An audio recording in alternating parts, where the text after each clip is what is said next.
Padmasambhava receives the initiation from the Darkani Surya Chandra Siddhi, the attainment of the union of solar and lunar energies.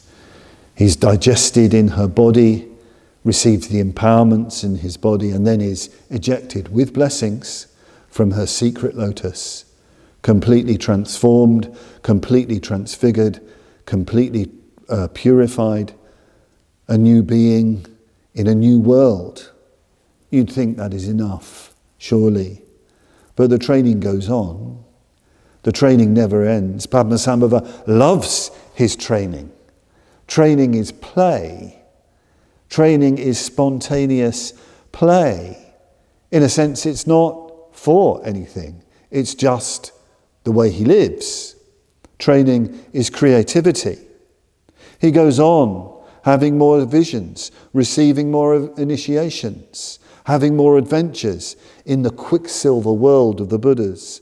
He goes on to hear the Dharma from a great master of the Supreme Yoga, the great master of Ati Mahasandhi, Ati Yoga, the great Sri Singha.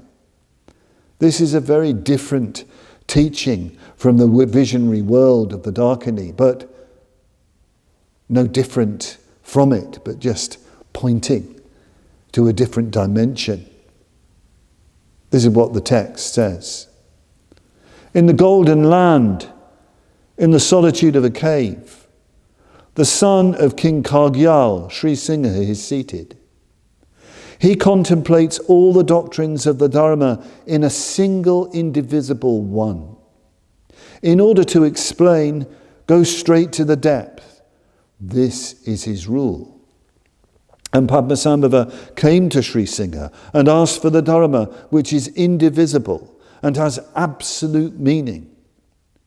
Sri Singha pointed his index finger to the sky and said, "Do not attach yourself. Do not attach yourself to thought. Do not attach yourself either to what does not arise, or to what does arise.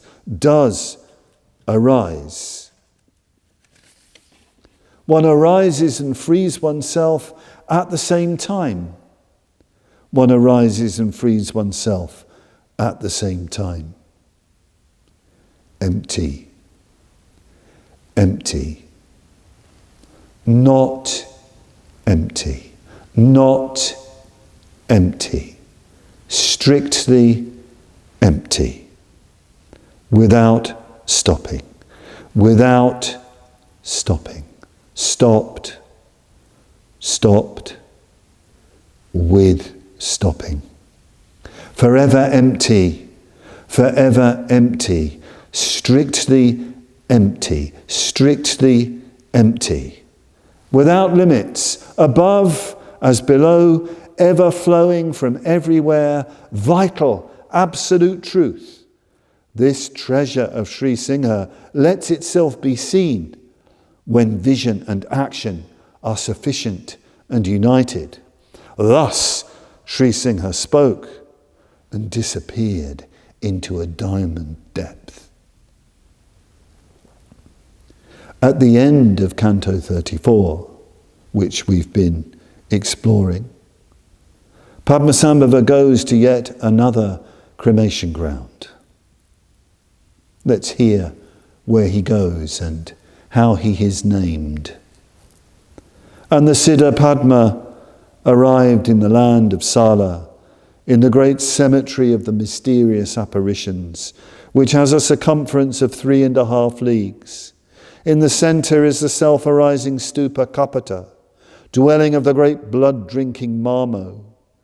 In the southwest is the marvellous tree of the tombs, golden security, the fruits of which are eaten by the creatures of the tombs.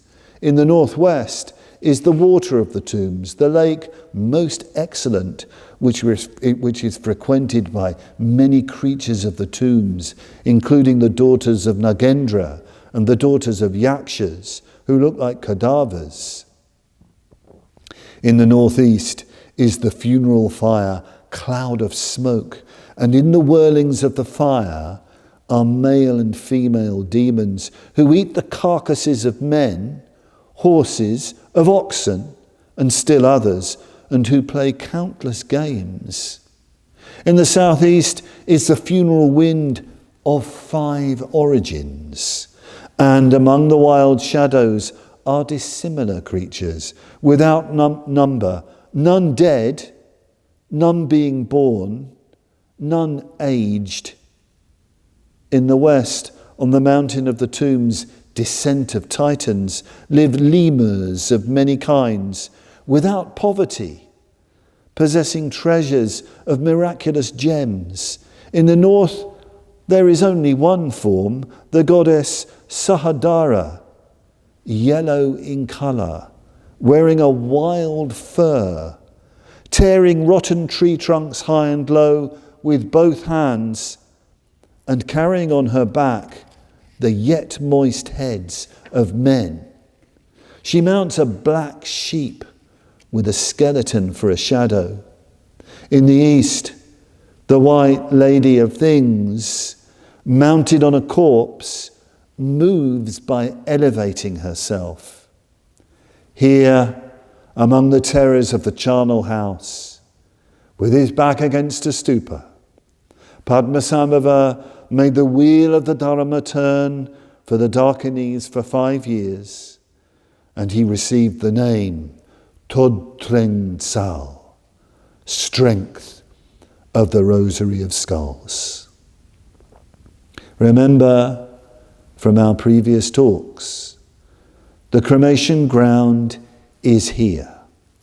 This consciousness, this being, this world, inside and outside, this is the cremation ground. This is the charnel ground.